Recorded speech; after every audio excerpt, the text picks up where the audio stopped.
Aujourd'hui, nous souhaitons effectuer un véritable test de traction sur nos actionneurs linéaires électriques lourds.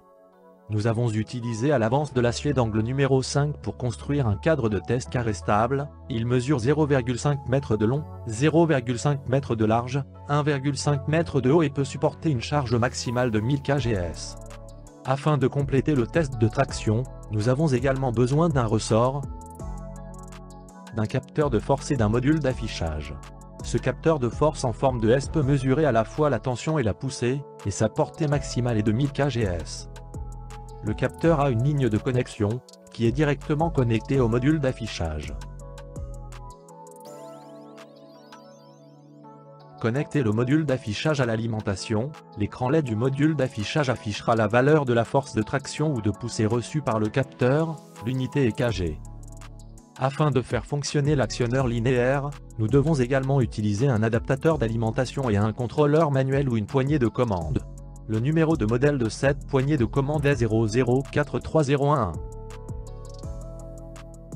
La poignée de commande a deux fils. L'un doit être connecté à l'alimentation, ici nous le connectons à un adaptateur d'alimentation 12 volts 10 A. L'autre ligne de la poignée de commande est directement connectée à l'actionneur linéaire. La poignée de commande a deux boutons. Un bouton est utilisé pour actionner l'actionneur linéaire pour s'étendre vers l'extérieur. Et l'autre bouton est utilisé pour actionner l'actionneur linéaire pour se rétracter vers l'intérieur.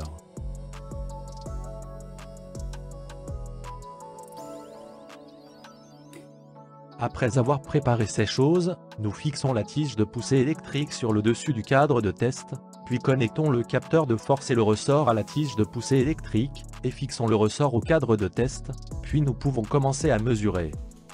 Nous appuyons sur le bouton de la poignée de commande pour rétracter lentement l'actionneur linéaire vers l'intérieur, et il tire le ressort pour s'étendre lentement, et en même temps la valeur de cette force de traction sera affichée sur le module d'affichage. Étant donné que la vitesse de cet actionneur linéaire lourd est de 9 ms, sa force de traction maximale devrait être d'environ 300 kgs. Nous l'avons en fait mesurer et avons obtenu une valeur réelle d'environ 307 kgs.